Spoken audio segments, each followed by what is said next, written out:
सर्वव्यापी अविनाशी, हम अकिंचन आपको प्रणाम करते हैं। भगवान ने दिव्य दर्शन देकर के तुरंत उनको विदा कर दिया। 2 पल में ये लीला प्रभु, क्योंकि अभी आवाज सुन करके सब भाग रहे हैं।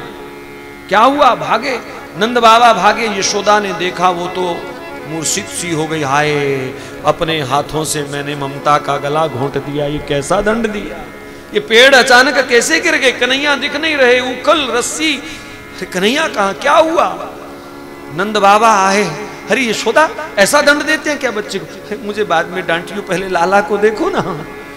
अब गोपियां तो सहमी हुई खड़ गई। आज कुछ हो जाएगा। अगर कान्हा को कुछ हो गया तो हजारों गोपियां प्राण दे देंगी। 1-2 गोपी ने हिम्मत करी और टहनी पत्ते हटा करके आगे बढ़ी। बड़ा मन डरा हुआ भी है, पता नहीं क्या देखने को मिलेगा आज, लेकिन हिम्मत करके आगे बढ़ी। और भगवान ने भी देखा सब घबराई हुई हैं, और अगर थोड़ा सा भी मैंने ढीलापन दिखाया तो बेचारी मर ना जाए, कोई एक झटके में सहन नहीं करेंगी। जैसे ही दर्शन हुए तो भगवान भ्रिकुटी हिला हिला करके, भाव मटका मटका करके, क्या हुआ, क्यों चिंता कर रही हो, ठीक ठाक तो बैठा हूं, काहे को हैं? ऐसी भगवान ने प्रसन्नता की औषधि सबको खिलाई, सबकी जान में जान आई जी। प्रभु की एक मुस्कुराहट, प्रभु की एक मुस्कुराहट जीने के लिए बहुत बड़ी हिम्मत दे देती है। सब गोपियों की जान में जान। यशोदा ने कान पकड़ लिए। लाला, आज के बाद जो मर्जी कर, तेरे लिए कोई दंड नहीं। बोलो कृष्ण कन्हैया की जय। आगे चल करके श्री सुखदेव जी महाराज ने बड़ी भावपूर्ण एक और कथा सुनाई, फल विक्रयणी की कथा। गोकुल में आज एक फल बेचने वाली बुढ़िया आई। अपने आंगन में श्याम सुंदर खेल रहे थे। वो बुढ़िया गोकुल की गलियों में चक्कर लगा रही थी। उसके सिर पर फलों की टोकरी थी।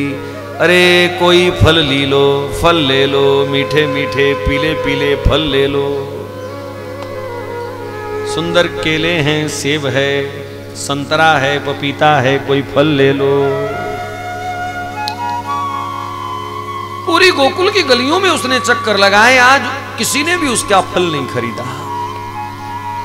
आखिर नंद महल के आगे से निकलने लगी तो सोचती है, जब आम घरों में फल थे इसीलिए किसी ने नहीं खरीदा, तो ये तो नंदराय जी का महल है, यहाँ तो फल भरे पड़े होंगे, कौन खरीदेगा मेरा फल यहाँ। आवाज दूं कि ना दूं, लेकिन अचानक प्रेरणा होती है, जब सब जगह तू शोर मचा के आई है तो यहाँ भी पुकार करने में तुझे तेरा क्या जाता है, आवाज तो दे।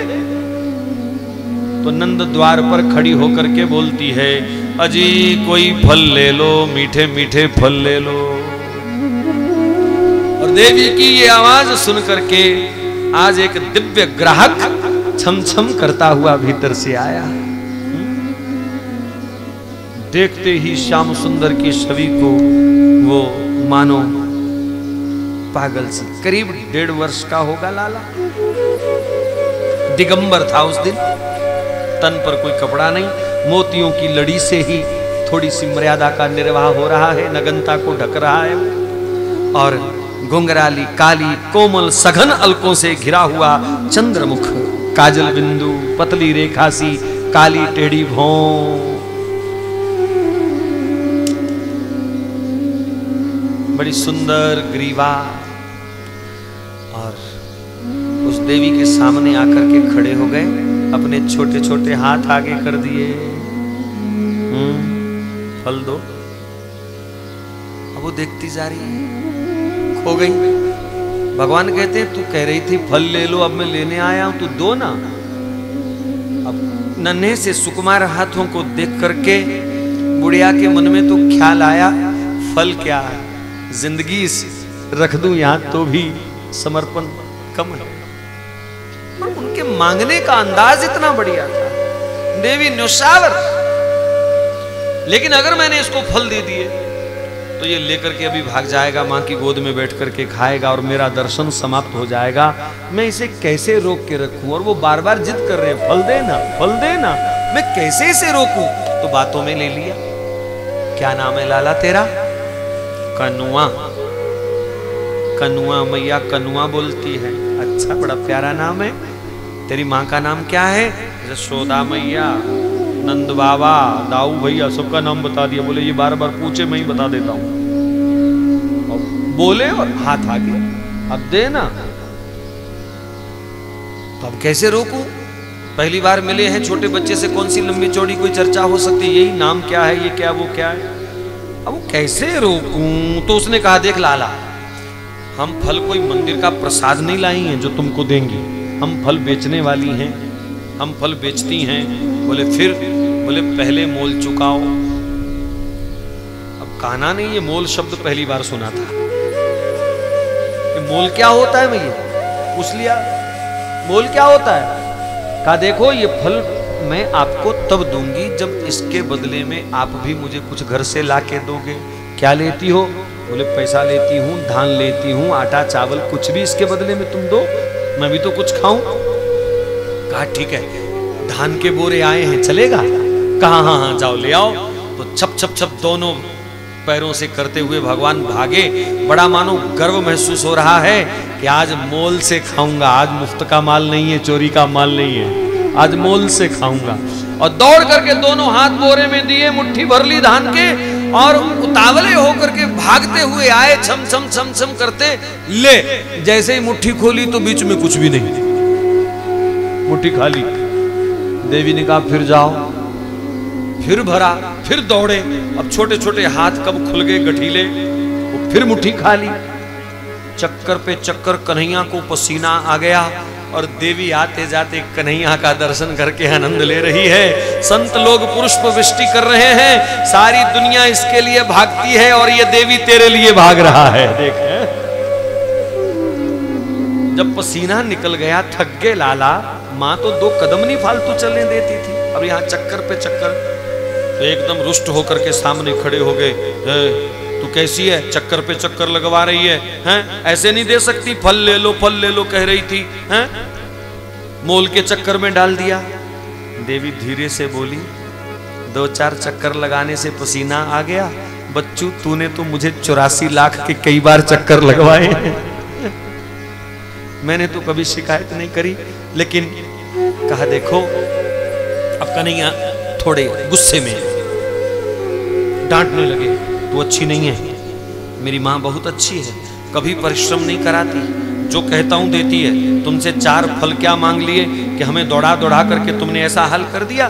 तू अच्छी नहीं है, मेरी माँ अच्छी है, ले जा अपने फल, ले लूंगा अपनी माँ से। बुढ़िया भाव में थोड़ी आ गई, गला भरे आया, झरझर आंसू बह गए। कन्हैया को लगा कुछ ज्यादा तो नहीं बोल गया मैं। क्या हुआ? कहा हाँ हाँ तेरी माँ अच्छी है, तू जो कहता है वही देती है, वो तेरी माँ है, मैं तेरी माँ थोड़ी हूं, मैं तेरी कौन हूं, मैं क्यों दूं तुझको? आवाज में दर्द था, कन्हैया थोड़े से पिघल गए। ओ, पास गए। इसका मतलब जो माँ होती है वो बच्चे को बिना मोल के देती है, ठीक है? जो माँ होती है वो बच्चे को बिना मोल के देती है। बोले हाँ। तो ठोड़ी पकड़ करके उसकी गोदी में बैठ गए। कहा मैं अगर तुमको माँ कह दूं तो तू मुझे फल खिलाएगी ना? कहा क्यों नहीं। माँ माँ गाल से गाल चिपकाई और माँ फल दो ना, माँ फल दो ना।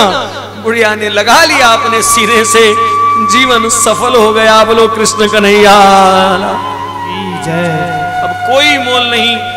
मुझ गरीब को इस प्रकार करते कोई देखेगा तो ना जाने क्या कहे।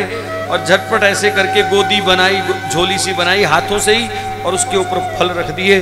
और कन्हैया यशोदा माँ को पुकारते पुकारते, माँ माँ देख देख मैं क्या लाया, मैं क्या लाया। और जो दाने बिखरे थे कन्हैया के हाथों से, वो प्रसाद रूप में 2-4 दाने उठा करके अपनी टोकरी में उसने डाल लिए। टोकरी फलों से खाली कर दी, दाने 2-4 प्रसाद रूप में भर लिए। और गोविंद की उस दिव्य छवि को, उस दिव्य एहसास को महसूस करती हुई वो जा रही थी। टोकरी धीरे धीरे भारी हो गई। यमुना के किनारे ग्वाल बाल खेल रहे थे। बुढ़िया ने सोचा शायद जल्दी जल्दी में मैं पूरी तरह टोकरी खाली करना भूल गई, तभी तो भारी है। तो अब तो कन्हैया को भोग लग गया, बाकी जो बचा है वो तो प्रसाद है, प्रसाद बेचा नहीं जाता। तो ग्वाल वालों को बुलाया, ए लाला सब इधर आओ, गोपियों इधर आओ, आओ लाला का प्रसाद लो हमसे। और खड़े खड़े ही उसने टोकरी को उल्टा कर दिया, लियो पकड़ लियो। और जैसे ही टोकरी उल्टी करी, हीरे मोती सब झड़ने लगे। सब हीरे मोतियों से झोली भरी हुई वो टोकरी भरी हुई, लेकिन उसने देवी ने प्रवाह नहीं करी, सब कन्हैया पर न्योछावर कर दिया। नीलमणि का जिसको प्यार मिल जाए फिर वो मणियों के चक्कर में क्यों आएगा भैया। नीलमणि ने जो इतना प्यार दे दिया, धन्य हो गई वो देवी। कहते हैं संत, ये बुढ़िया फल बेचने वाली ये निषाद की मां थी, निषाद राज गुह की मां थी। रामावतार में जब प्रभु गए तो निषाद ने जब शाम को जाकर के रात को घर में बताया अपनी बूढ़ी माँ को, माँ माँ जानते हो आज हमारे घाट पे कौन आया? अखिल कोटि ब्रह्मांड नायक दशरथ पुत्र श्री राम आए थे। अरे लाला तूने मुझसे मिलवाया नहीं, उनको बाहर से भेज दिया उनको। अरे तू उनको घर क्यों नहीं लेके आया? तू घर ले आता, मैं उनको फल काट करके खिलाती अपने हाथों से। और अब तो वो चले गए। कहा माँ उदासी वेशभूषा है उनकी, और उस नियम के अनुसार गांव में प्रवेश नहीं कर सकते थे, और तुम बूढ़ी को कहां उठा के लेके जाता मैं इतनी दूर। अरे लाला तू घर ले आता उनको, मैं उनको फल खिलाती, मैं उनको फल खिलाती। बस यही अंतिम इच्छा लेकर के उस बुढ़िया के प्राण निकल गए, और आज प्रभु ने मैं फल खिलाती ये इच्छा यहाँ पूर्ण कर दी। मेरे प्रभु बड़े दयालु हैं, सबको मान देते हैं। आगे चल करके ब्रज को गोकुल त्याग की कथा है। ब्रजवासियों ने गोकुल त्याग का निर्णय कर लिया। दोनों अर्जुन के पेड़ नंद बाबा के बुजुर्गों ने लगाए थे। जब बिना आंधी तूफान के ये गिर गए तो सबने बड़ा अशुभ माना।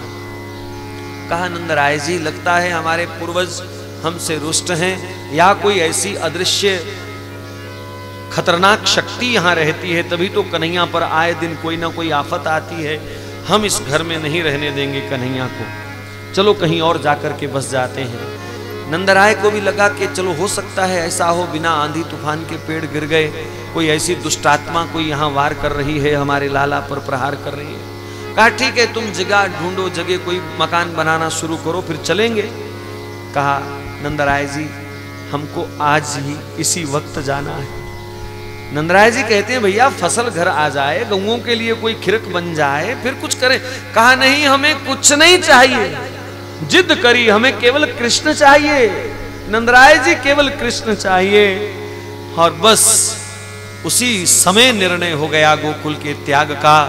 कोई बैलगाड़ी पर, कोई कंधे पर जितना सामान थोड़ा बहुत जरूरत का ले सकते थे लिया, और उपनंद ने कन्हैया को अपने कंधे पर बिठाया और चल दिए गोकुल से।